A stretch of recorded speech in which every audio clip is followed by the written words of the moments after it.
Hello, good afternoon. Welcome to the second part of the mood disorder class. Today we're going to start with the neurochemical basis of mood disorder, and we're going to continue with the biological basis. The main difference between both is that the neurochemical basis respond to the following question: which chemical messengers are altered? We're going to see that in this case it's going to be serotonin and norepinephrine. The first theory that was discovered was the monoamine hypothesis. Remember that when we talk about monoamines, we are talking about dopamine, norepinephrine, and serotonin. As I said, the monoamine hypothesis was originated with the observation of the drug reserpine.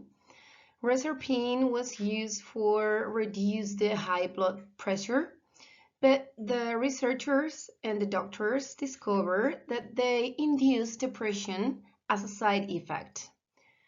As we saw in the fifth unit, the reserpine block the vesicular monoamine transporter.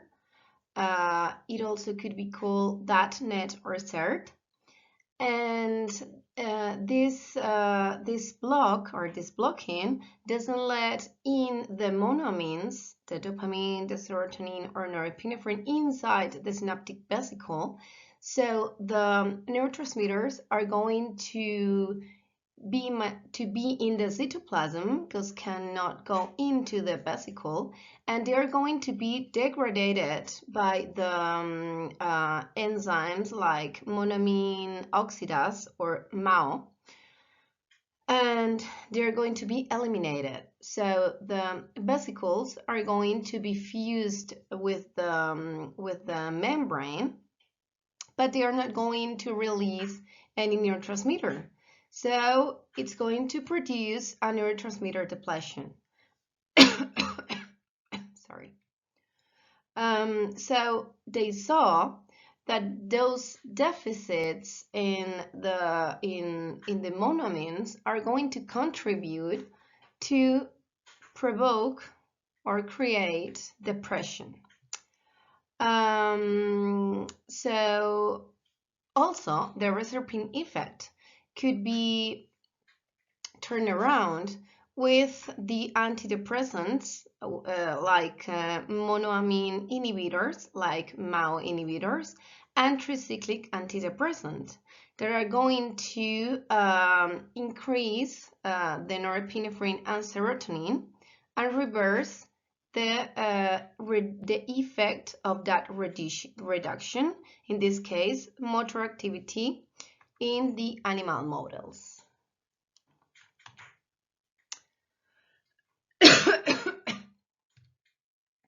As you already know, the antidepressants are going to inhibit the reuptake of these monoamines, in this case norepinephrine and serotonin, and due to that we are going to have more of those neurotransmitters in the synaptic cleft to activate the postsynaptic receptors. When we talk about the studies about depression, we need to start talking about the studies related with serotonin. It's widely known that depressive patients has less serotonin in their system, but the studies don't always talk about the same results. So I bring you here different studies that obtain different results, as that most of them are related with increase of serotonin after the treatment of antidepressants, and decrease of serotonin or the metabolites related with serotonin turnover during the episodes or depressive episodes in depressive patients. So I started with those serotonin studies. The serotonin has a significant influence on sensitivity to pain, emotionality, and response to negative consequences or reward. In studies that depleted serotonin in rats, those rats become irritable, aggressive, and overly sensitive to pain. They show altered patterns of eating and satiety. Serotonin function, what we call turnover. Turnover is the cycle, the complete cycle of the neurotransmitter since the creation to the elimination. Okay, like the complete cycle of it.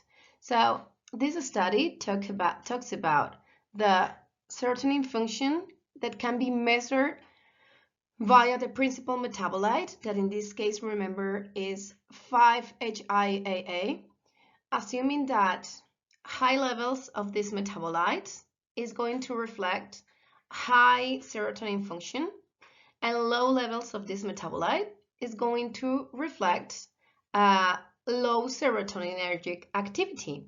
So this study found that in depressive patients, more specifically in patients that commit suicide, they found low levels of this metabolite, and also in alive patients with depression, they found decreased levels of this metabolite in the cerebrospinal fluid. Another study talk about the blood levels of tryptophan. Remember that tryptophan is the precursor of serotonin. Sorry. And this is another measure of the serotoninergic function that is normally low in depressive or depressed patients.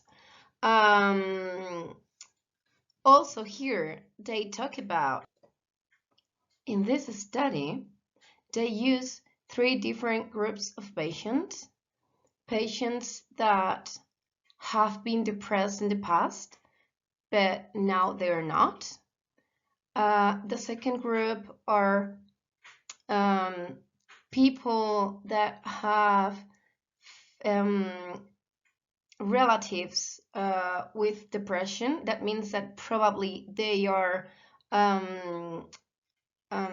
vulnerable for depression, and people with no history of depression at all.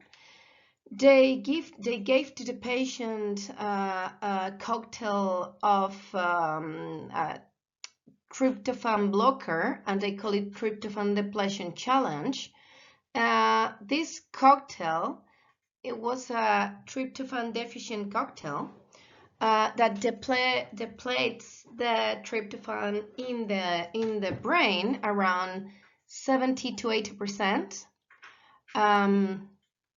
This provoke different reactions in the different groups. In the first group, remember that was the group that had depression before. They start with depressive symptoms again. The second group also have depression symptomatology with this blocker. That means that they are vulnerable to have depression, because in the third group, in the group that they don't have history of depression in their family or even in their own history, this cocktail didn't create any depression symptomatology. So in this case, we can talk about, we can say that serotonin, it's necessary to maintain the normal state, I mean the normal mood, the base mood, but we need more than serotonin to, more than a lack of serotonin to have depression. And this is very interesting, and we are going to continue with this idea during the class. The next study talks about the receptors upregulation as a result of unmedicated individuals with mood disorders. They found that when you are not treated with depression, that means you have less serotonin on your synaptic cleaves, the receptors of the postsynaptic neurons are going to increase, are going to be upregulated to trying to maintain the normal function. That means trying to compensate the response to a low serotoninergic activity.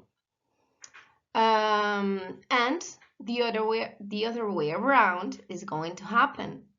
Animal studies show that chronic antidepressant treatment leads to a fairly consistent downregulation of postsynaptic serotonin receptors. Those receptors are 5-HT2. Remember that these receptors are GS receptors.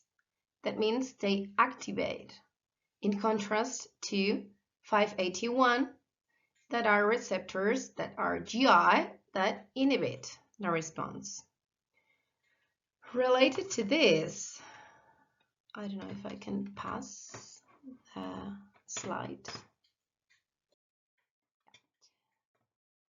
Related to this, the overactivation of 5-HT2 receptors, normally, as I said, they are excitatory. They are linked to anxiety, rumination, and negative thinking patterns, and sleep disturbances. They normally are linked to REM, rapid eye movement abnormalities during sleep. So antidepressants are going to increase serotonin levels in the synaptic cleft by two things: inhibiting the reuptake, as you can see here, the SERT in this case, because we are talking about serotonin, is blocked, so the serotonin cannot go into the cell again, into the presynaptic neuron, so it's going to be here, to be maintained here in the synaptic cleft. Plus, the autoreceptor, I mean, this is an acute response to the antidepressants, but the prolonged use of antidepressants that are going to increase the serotoninergic levels are going to overstimulate the 5-HT2 receptors. Those ones, okay, are going to be overstimulated. And as I said, this is going to trigger a downregulation. That means a reduction in the number and sensitivity of those receptors as an adaptive response. Plus, the autoreceptor 5-HT1A are going to also be reduced in activity because it's going to reduce sensitivity due to the high level of serotonin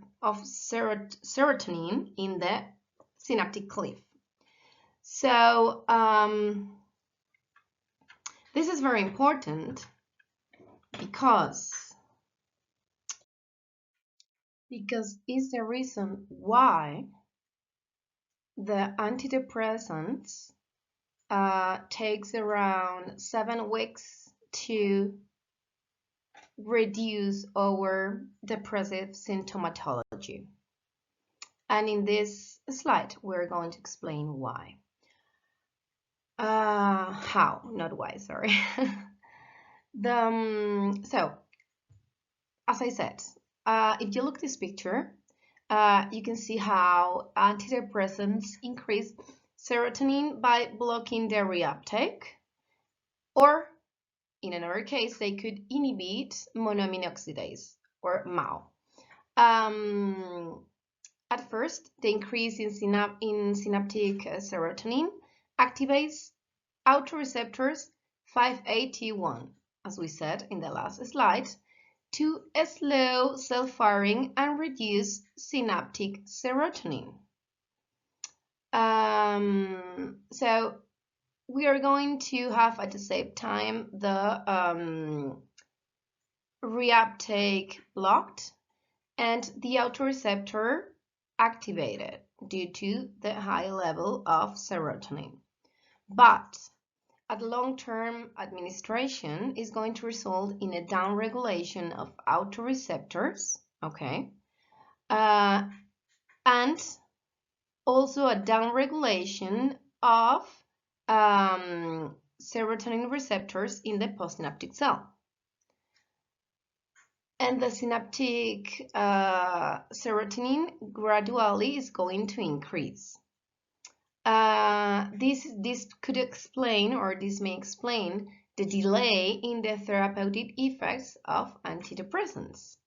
So, to be more specific, in the acute phase, we are going to have an increase of serotonin, and this is going to activate autoreceptors and that are 5-HT1 and receptors of the postsynaptic neuron 5-HT2 receptors.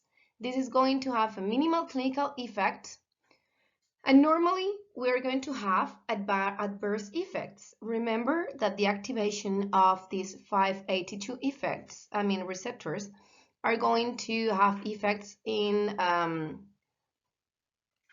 circle thinking, in depressive mood, overthinking, okay? So probably this activation could increase the side effects of the depression, or the effects that we don't want to. But in the chronic phase, the activation of the autoreceptors are going to decrease. We are going to also decrease or downregulate the 5-HT2 receptors, and the activation that is going to be predominant at this point is going to be the activation of the postsynaptic 5-HT1A receptors. Remember that those ones are inhibitory GI. And this is when mood improvement becomes clinically evident.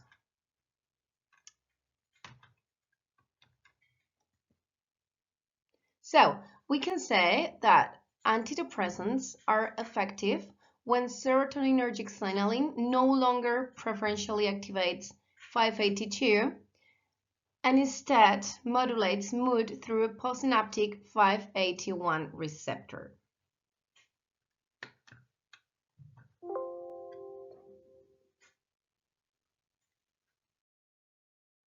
The other neurotransmitter that is related with the mood disorders is the norepinephrine. It has a role in neuroendocrine function, reward mechanism, attention, arousal, and response to stress. The result of studies with norepinephrine is not consistent, but the most consistent finding is that in patients treated with antidepressants, they found a downregulation in beta-1 and beta-2 receptors. This is going to take between 7 and 21 days, and this treatment is parallel with the onset of therapeutic response in depressed patients with another antidepressants related with serotonin. In the last slide, I said 7 weeks, but it's going to take between 4 to 8 weeks to decrease the depressive effects. So the downregulation of beta-1 receptor is going to help to normalize norepinephrine signaling, which is crucial for mood regulation. It is going to reduce overactivation of stress pathways and may improve the brain's ability to process emotion and stress, contributing to the therapeutic effects of antidepressants. As you can see in the picture of the right part of the screen, this is going to work as the serotonergic neuron. In this case, the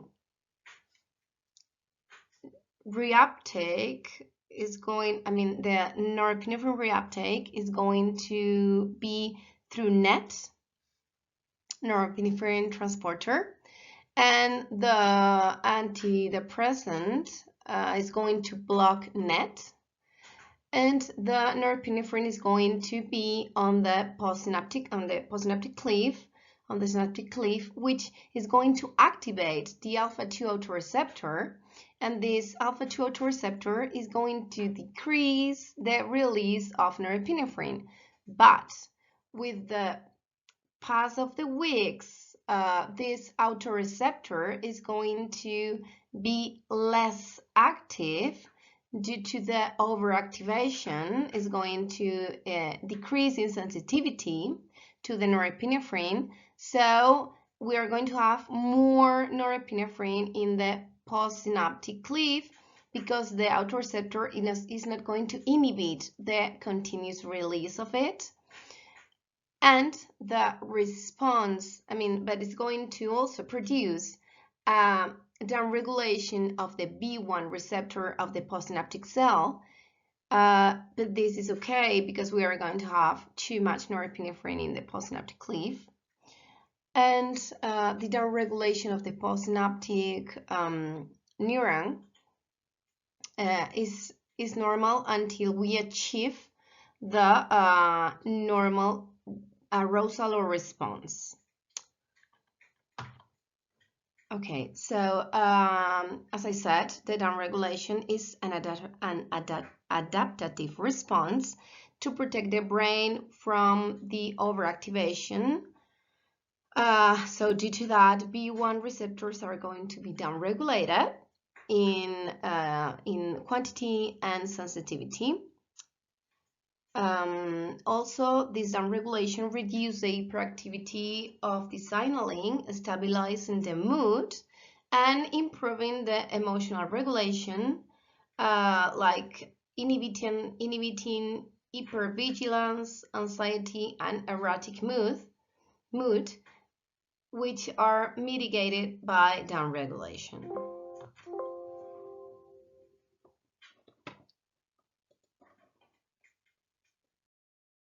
We are going to continue with the neurobiological models of depression, and this part is going to respond to the following question: how does the brain as a system change and malfunction during depression?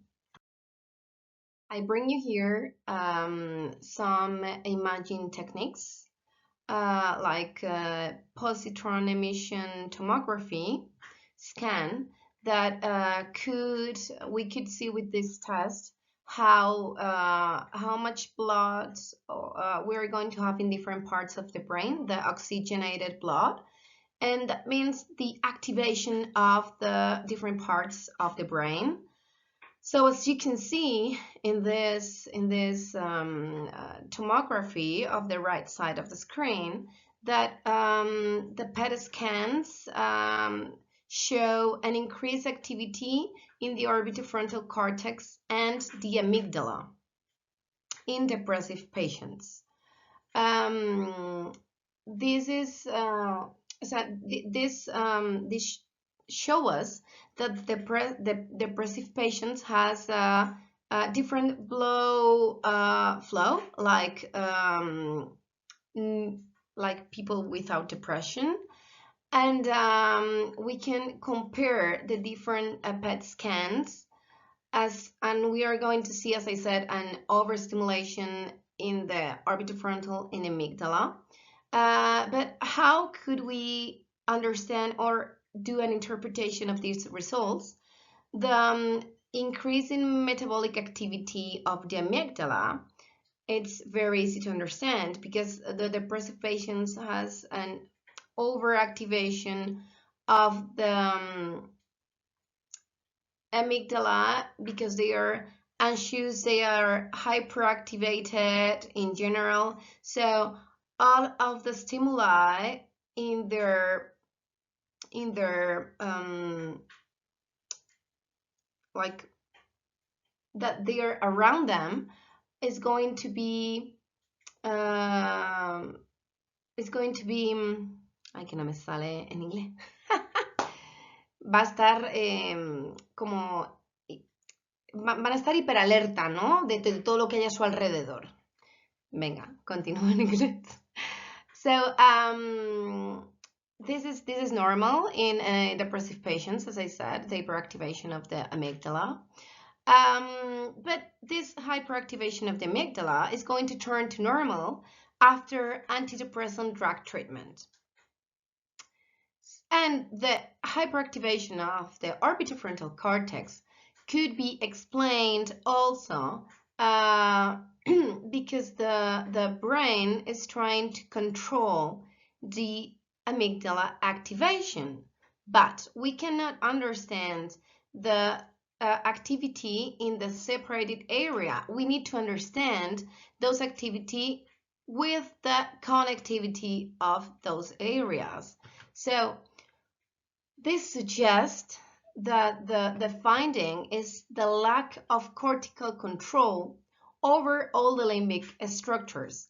And due to that, as I said, the orbitofrontal cortex is going to be hyperactivated, doing an effort to control all the unpleasant emotions created in the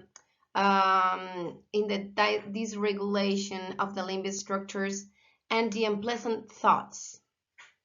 But we need to understand this dysregulation like under control of the cortical areas to the limbic structures.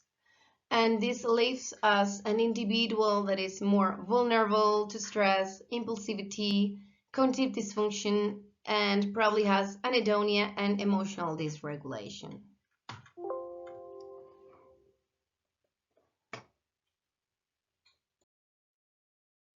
If we focus on how the stress is related with depression, we can talk about the glucocorticoid hypothesis. This hypothesis focuses on the stress-related neuroendocrine abnormalities of depression. And remember that this is related with a high corticotrophin releasing factor secretion. And it works the following. The hypothalamus is going to release corticotrophin releasing factor, and this is normally activated through the signaling of the amygdala, that remember that is going to be hyperactivated in depression. So we're going to have a high activation in the hypothalamus that is going to create corticotrophin releasing factor in huge quantities. This corticotrophin releasing factor is going to activate the the adenocorticotropin hormone, that is created in the pituitary, in the anterior pituitary. And this is going to send information, or is going to activate the adrenal cortex, where or in which is going to create the cortisol, is going to release cortisol. And this is what we call HPA axis, because this cortisol is going to return as a loop to the hippocampus, where we are going to have glucocorticoid receptors. And this cortisol has the function to stop the releasing of the hippocampus. But what happened in depression? As you already know, when we have depression, this loop starts to stop working. So we can say that the amygdala is going to stimulate the CRF, the corticotrophin releasing factor, and the hippocampus has the inhibitory control, as I said before. So the thing is that when we are depressed, the cortisol that has to stop the loop could not inhibit the corticotropin releasing factor, and the feedback loop doesn't work. When the stress is prolonged, the glucocorticoid levels remain high, and here is where the hippocampal neurons start to be damaged and no longer respond. The dendritic branches start to decrease, and the spines is going to be affected also. We're going to have a decrease in the neuronal spines, in the hippocampus, and also in the prefrontal cortex due to these high levels of glucocorticoid. Also, the neurogenesis is going to stop because the cells are going to be inhibited in the hippocampal formation. And as I said also, the feedback inhibition is not going to work anymore. The thing is that with the antidepressant drugs, we are going to reduce the CRF levels, and we can reverse this loss of hippocampal dendrites. This have been seen in animal studies. The researchers found that the corticotrophin releasing factor receptor antagonist can work as an antidepressant because it minimizes the side effect of normal antidepressants, but they saw that with frequent use, they elevate the liver enzymes and they stop working on this option. In relation to this hyperactivation of the HPA axis, we are going to find low levels of brain-derived neurotrophic factor. This is a protein that is responsible from the loss of the dendritic branches that we talked before, and spines in the hippocampus and prefrontal cortex, and for the reduced neurogenesis in the hippocampus. We can say that the brain-derived neurotrophic factor is like the protein that led the growth or the normal growth of the spines and the neurogenesis. And when we have stress, we are going to reduce the BDNF levels. So the researchers found that the antidepressants increase again this BDNF, leading to gain again those dendrites and those spines, and the neurogenesis is going to be achieved again with these drugs. The antidepressants, so as I said, the antidepressants may prevent the decrease of BDNF, and they saw in the researchers saw in the experiments that chronic stress reduces BDNF in the hippocampus in rats. Chronic but not acute antidepressants treatments increase BDNF in animals and humans, and antidepressant prevents stress-induced reduction in BDNF and neuronal atrophy.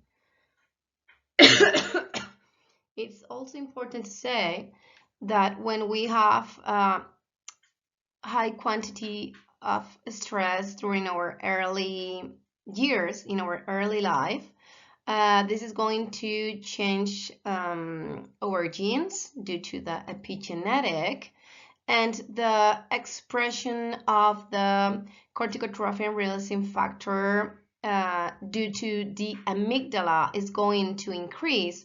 So the amygdala is going to be hyperactivated, and we are going to have less number of receptors in glucocorticoid receptors in the hippocampus. So it's like our HPA axis is overactivated since our very early years of life, and this could develop in depression or another anxiety disorder in the adulthood. I bring you here how the neurotrophic factor is regulated. You can see here synapses. The serotonin is attached on the receptors of the postsynaptic neuron, and the calcium, the receptors are metabotropic, so the calcium enters in the postsynaptic cell, activates the CAMP, the cyclic adenosine monophosphate, and the second messenger is going to activate the protein kinase A, and the protein kinase A is going to activate and increase the CAMP response element binding protein that is going to increase the BDNF. So we can say that the BDNF is the key mediator linking stress, neuronal plasticity, and depression. And when stress reduces BDNF, the brain loses adaptive capacity, and antidepressants is going to restore this capacity again. Just to understand a little bit more the BDNF factor, this neurotrophic factor, this protein, promotes neuronal survival, stimulates dendritic growth, maintains synapses spines, enhances synaptic plasticity, and support neurogenesis. We could say that this is the fertilizer for neurons. We're going to continue with the therapies that we use nowadays for the affective disorders. We could divide the therapies into groups. The therapy that use drugs, antidepressant drugs, and the non-drug therapies. The antidepressant drugs that we normally use include MAO inhibitors, tricyclic antidepressants, and second-generation antidepressants, which includes selective serotonin reuptake inhibitors. If we talk about the non-drug therapies, these include electroconvulsive therapy. That is the picture that you have on the upper side of the slide on the left, where you have two sponges that you drown it in saline solution, and you put it in your head, and this transmits electricity from one pole to the other. We use this with deep depression that is pharmacoresistant normally, and it works pretty well. Also, we use TMS, transcranial magnetic stimulation, is the second picture that you have in the upper side of the slide, which we use a coil that transmits magnetic information that through the laws of Faraday, this magnetic input is going to be transformed in electrical input when it touches the neuron. So you can use it to treat, to stimulate deep parts of the brain. It's very useful, for example, with depression and with tremors in Parkinson's disease, or in, for example, brain damage. We also use it to stimulate the motor areas like M1. And to finish, I'm going to talk about deep brain stimulation that we saw it in Unit 2, I think. And this is where you put the electrodes. I didn't find the word. You put the electrodes in the brain of the patient, and these electrodes are going to be connected to a battery or pacemaker that is going to be in your clavicula, and is going to send stimulation electricity activity to your brain. And for example, as we saw in the Unit 2, it could stop, for example, intentional tremors on Parkinson's disease.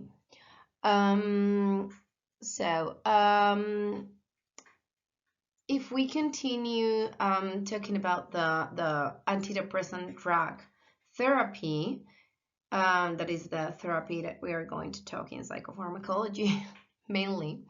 I would say that the double-blind and placebo-controlled trials shows that no one a specific drug is more effective than any other. So normally the psychiatrist or the neurologist try with every single patient which drug it works better in that patient. So the only way to check that is during different trials and check and balance the effectiveness versus side effects of each drug in that patient. And normally, if one work but doesn't fit at all, they could normally mix different ones to achieve the goal, that is to reduce the depressive symptoms. All of them require a chronic administration because they need time to work, because they are going to work through or due to compensatory changes in the brain, as we saw also before. I bring you here the major classes of antidepressants and their most notable side effects. As you can see, we have the monoaminoxidase inhibitors, the classic tricyclic antidepressants, and the second generation ones that are the selective serotonin reuptake inhibitors and the typical antidepressants. And moreover, we have the non-pharmacological therapies like electroconvulsive shocks and transcranial magnet stimulation. The main antidepressants of monoaminoxidase inhibitors are those ones that you have in the chart in the table, and the side effects are mainly insomnia, weight gain, hypertension, drug interactions, and tyramine effect. Remember that with a mouse, you cannot eat some things like 8 cheeses, cold cuts, red wine, or beer, because we are going to increase our blood pressure and could be very risky and even lethal for us. So this normally is the last option after the failure of other antidepressants, such as tricyclic ones or SSRI ones. We also have the classic tricyclic antidepressants, which when we have the amitriptyline, this is the most used one, and the side effects are sedation, anticholinergic effects, and cardiovascular toxicity. The anticholinergic effects are normally found in the central nervous system and peripheral nervous system. And we could talk about cognitive effects like confusion, memory impairment, difficulty in concentrating, delirium. This normally happens in elderly patients.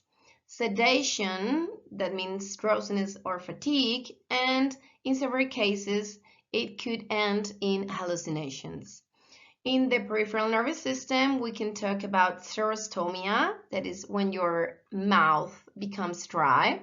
This is due to a reduction in the saliva production, and it could end in llagas and heridas inside the mouth. So this is very uncomfortable for patients, and normally they stop taking their medication due to that effect in their mouth. It could also produce blurred vision, constipation, urinary retention, tachycardia, and anhidrosis. That means reduced sweating.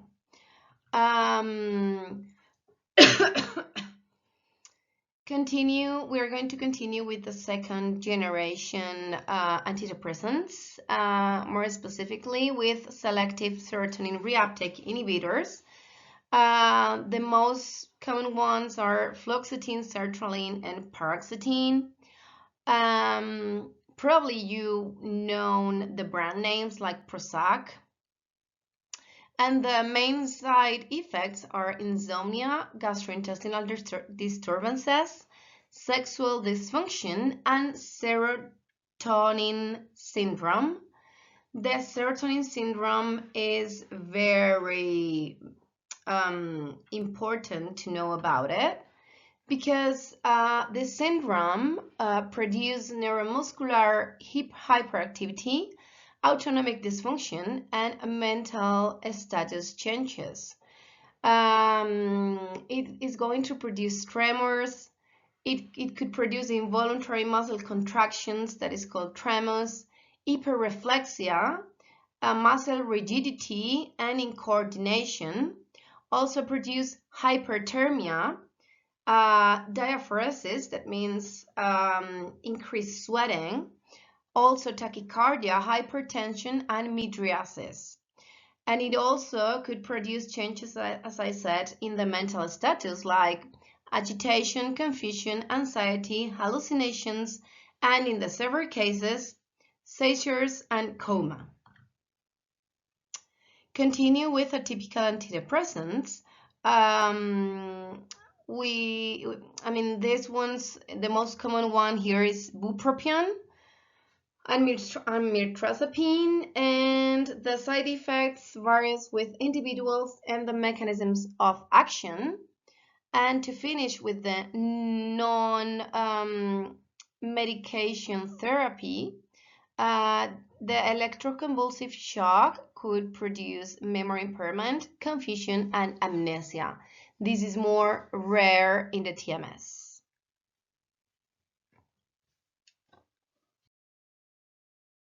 So we're going to see in this slide the most common effect of antidepressant drugs. All antidepressants normally have the same antidepressant capacity. They just differ in the adverse side effects. And when the doctor recommends you to start with an antidepressant, they normally start with a subtherapeutic dose, and they check if you present any adverse effect. If you don't, this dose is going to be increased in the following weeks until you reach the maximum efficacy of the dose. Another common effect is the analgesic effect. The serotonergic potentiation blocks the entry of the nociceptive information from the spinal cord to the central nervous system, and due to that, it produces this analgesic effect. Also, another effect is a sedative effect. For that reason, we use these drugs, antidepressive drugs in anxiolytic disease, like generalized anxiety disorder or panic disorder. Normally, we use benzodiazepines if the problem is acute, and for a more prolonged problem, we use antidepressants like TCAs or SSRIs. they could also, I mean, the antidepressant drugs could also increase the possibility to have epileptic seizures. They normally lower the epileptic threshold. It depends on the individuals, but we can find one type of antidepressant like tricyclics or irreversible mouse and bupropion that have a greater proconvulsive capacity than other antidepressive like SSRIs or reversible MAO, that they don't have that problem. Another common effect is that they could intensify the maniac phase in bipolar disorders, and they can trigger an uncontrollable maniac phase. And the last common effect that I bring you here is that they could intensify the ethanol adverse effect, like respiratory depression, if you consume antidepressants with ethanol. And even safe doses of ethanol can lead to alcohol poisoning. For that reason, it's totally forbidden to consume antidepressants and alcohol together. The antidepressants are normally used for depression, of course, also for panic disorders with a high efficacy. We use it also for generalized anxiety disorders with a high efficacy, and to obsessive compulsive disorder with a limited efficacy. Now we are going to talk about the different antidepressant drugs. We're going to start with MAO inhibitors.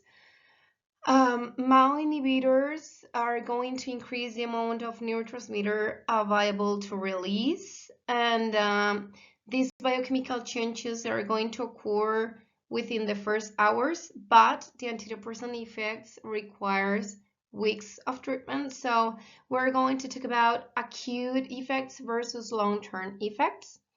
As you can see in the draws in the bottom of the slide, the MAO normally is going to be blocked, so it's not going to degrade the neurotransmitter in the presynaptic terminal. This leads to increase the amount of neurotransmitter available to release, and the neuron is going to release more neurotransmitter to the postsynaptic cleft, to the synaptic cleft, and is going to activate more the postsynaptic receptors. So we're going to find an acute increase of the amines effect. After 2 weeks, more or less, we continue with the MAO blocking. So we have more amount of neurotransmitter available to release again. But in this case, we are going to find a reduction in the postsynaptic receptors due to a downregulation of the postsynaptic receptors due to the high quantity of neurotransmitter release. But we are going to find an upregulation of the second messenger of the CAMP activation. And this is because the downregulation of the receptor means that the receptor are more prepared to activate a huge response, a high response in the postsynaptic neuron. That means that we reduce the receptors, but we don't reduce the response of the postsynaptic neuron, because as we saw before, the CAM is going to be activated and the protein kinase is going to be activated, and the CREB factor, the transcription factor that is CREB, and the BDNF factor is going to be activated. So the changes are going to be in the intracellular intracellularly in the neuron, and the changes are going to be more potent because if you change the nucleus, you are going to provoke changes in the main part of the neuron. So that's the main point of the this medication, that is going to create changes in the core of the neuron. For that reason, the changes are slower than normal. The side effects that are going to produce the MAO inhibitors include changes in the blood pressure, sleep disturbances, and weight gain. The most dangerous effects are related with increase in norepinephrine levels. So drugs that enhance norepinephrine function, like anti-asthma drugs, amphetamine, or cocaine, will have a more intense effect if you are consuming these antidepressant drugs. The most dangerous one is the tyramine interaction, because the inhibition of MAO doesn't only happen in the brain, it also happens in the liver. So MAO normally metabolizes tyramine, that it's a compound that is found naturally in many products, many foods like fermentation cheeses, certain meats, pickled products, and other foods that are going to elevate tyramine because you are blocking the MAO that normally metabolize it. So we are going to find very risk increases in blood pressure, pressure, not pleasure, that I also mixed that words. So what solution do we have? Use reversible inhibitors of monoamine, that is a subclass of monoamine inhibitors that selectively and reversibly inhibit MAO-A enzymes and have a weak inhibition of tyramine metabolization. So MAO inhibitors, moreover, also inhibit other liver enzymes such as cytochrome P450 that mainly degrade lots of things, as you already know, and also degrade drugs such as barbiturates, alcohol, opioid, aspirin, etc. So the effects of these drugs are going to be prolonged and intensified by the presence of MAO inhibitors. And to finish with MAO, I bring you here the dietary restrictions for patients that are taking MAO inhibitors. As you can see, the restrictions are huge, so doctors normally doesn't use this drug as the first option. They only use it just as if other antidepressants like SSRIs doesn't work. So as you can see, it's a little bit difficult for the patient to do it correctly. Now we are going to talk about tricyclic antidepressants, and they are named that way due to their three-ring structure, as you can see here, and they act by inhibiting the reuptake of neurotransmitters. Due to that, they prolong the effects of neurotransmitters in the synaptic cliff, then norepinephrine and serotonin. The different TCAs have different norepinephrine and serotonin reuptake blocking potencies, and that doesn't change the action, but it determines the side effects. As you can see in the table of the right side of the slide, the tricyclic antidepressants are going to act reuptaking norepinephrine and serotonin, that means both, but in different quantities. For example, the cipramine are going to reuptake more norepinephrine than serotonin, but the amitriptyline, for example, is going to reuptake at the same quantity norepinephrine and serotonin. And as you can see in the same table, the selective serotonin reuptake inhibitors, the SSRIs, only reuptake serotonin, and the norepinephrine reuptake inhibitors only reuptake norepinephrine. So, as you can see, the TCAs are the only ones that are going to reuptake both.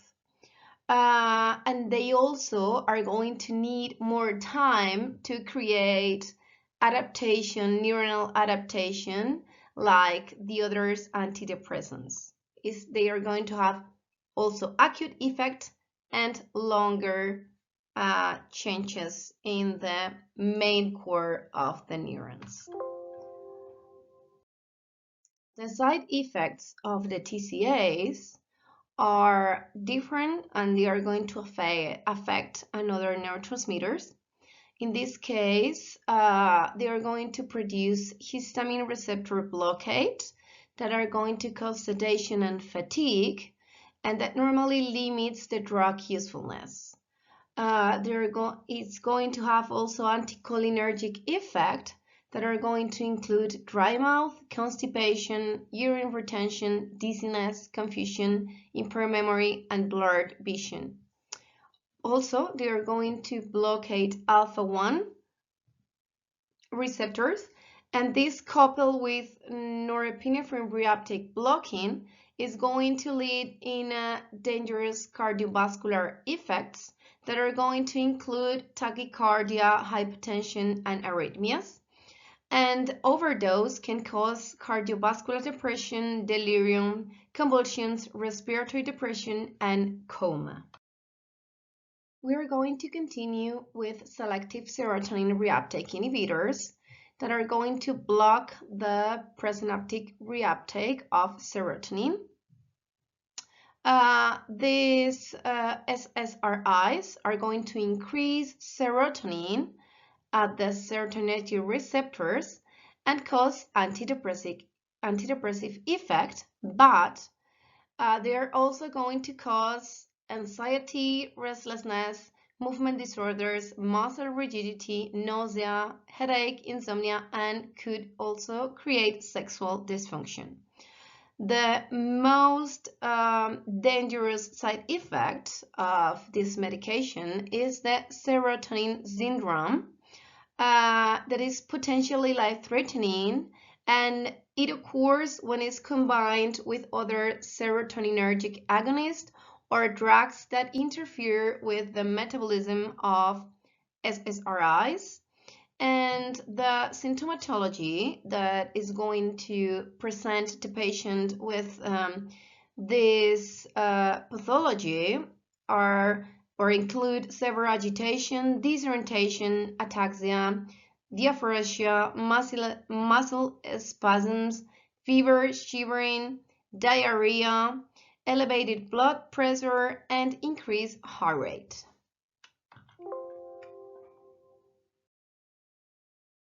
Continue with the atypical antidepressants. We can talk about mirtazapine and bupropion. These two drugs are going to enhance or release norepinephrine and serotonin. The mirtazapine blocks alpha-2 autoreceptors, and this increases the norepinephrine release. And also alpha-2 heteroreceptors on serotoninergic cells that are going to increase serotonin release. On the other hand, bupropion is not used as an antidepressant due to the capacity or high probability to generate seizures, And because we have other options to treat depression, this one is not used for that, but it could be used for quit smoking.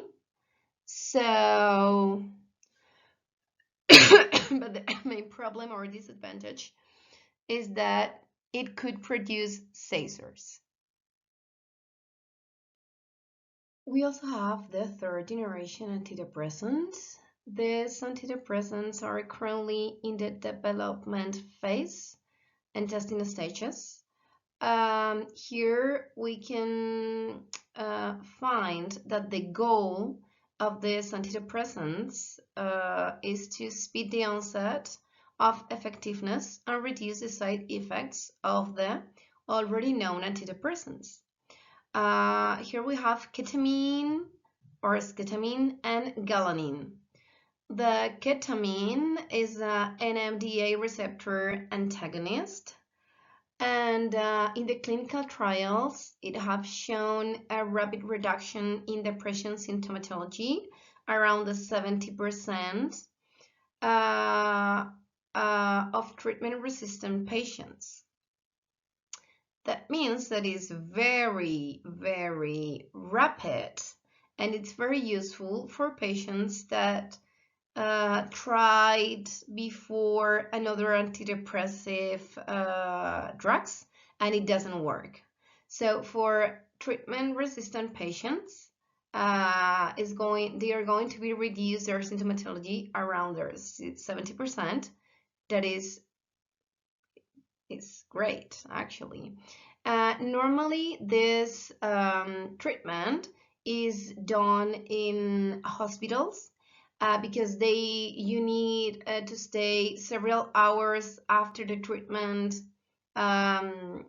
checked by the nurses and doctors, because you could have this realization of the environment of your own body.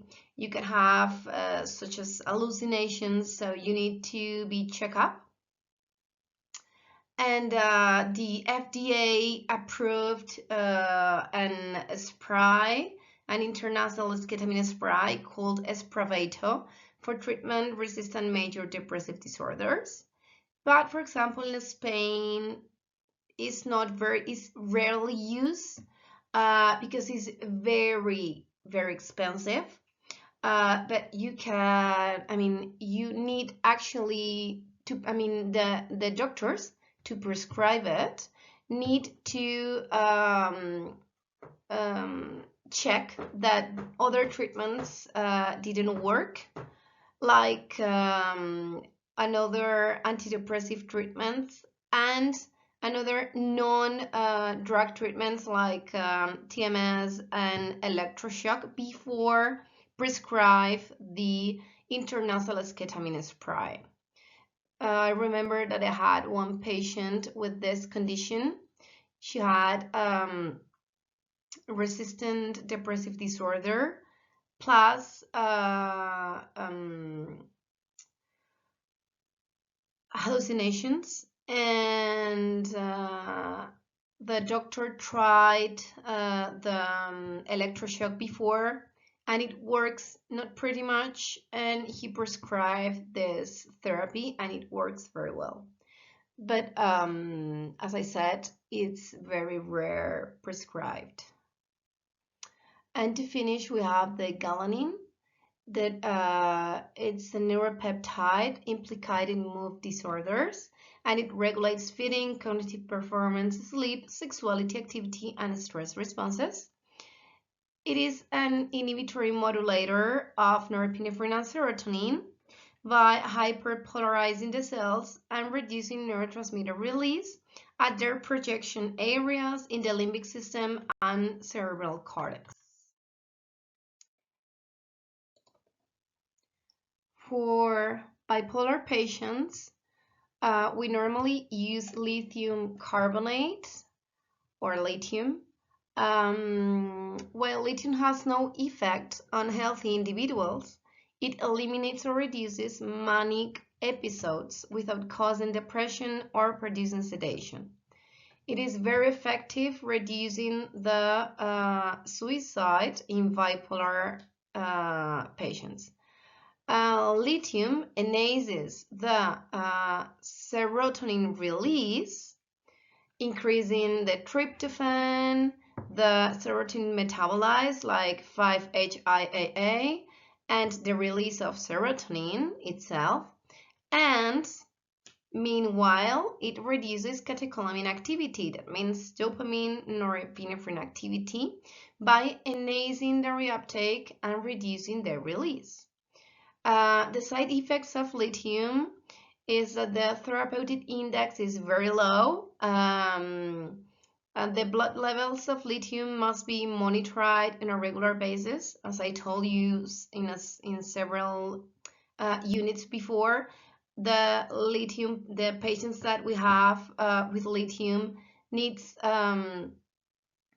blood test very often, just to check that the lithium levels are not toxic, that it doesn't have toxicity. And it has to be in the prescription. Because it's not rare, it's very normal to create toxicity when the patient has been taking this lithium for a while. More side effects are that it provokes thirst and increased thirst and urination, impaired concentration, memory, fatigue, tremor, and weight gain. Lithium is going to prevent the onset of the manic phase, but if the patient is in the manic phase, it's not going to work. The patient is going to need neuroleptics like olanzapine or haloperidol, or anti-epileptic drugs. The antidepressants are not used or recommended in the bipolar disorder because it's going to enhance the manic phase. I bring you here the therapeutic index just to let you know, as I said, that the therapeutic effect is very narrow here, and it normally passes this line and goes to the toxic side effect. And to finish, we have the alternatives to lithium, because as I said, it normally ends in that the patient stop tolerating the lithium. So the alternatives are valproate and carbamazepine. The valproate is an anticonvulsant drug that is approved for treating acute mania, and the effectiveness is similar to lithium, but the side effects are different. Those side effects are vomiting, alopecia, curling hair, liver toxicity, pancreatitis, and so on. You have all the adverse effects on the right side of the screen. And the option of carbamazepine or Tegretol is also an anticonvulsant drug that resembles the TCAs and inhibits the norepinephrine reuptake. And its actions on intracellular signaling are similar to those of valproate and lithium, but the side effects are different. You have the side effects also in the right side of the screen, and it could work confusion, ataxia, blurring vision, aplastic anemia, and so on. So we finished for today. Thank you very much for waiting for my video, and the exam, all the units for the exam finish here. If you have any question, please let me know. You can email me or text me, and I will text you back as soon as I can. Thank you very much, and have a nice holidays. Bye-bye.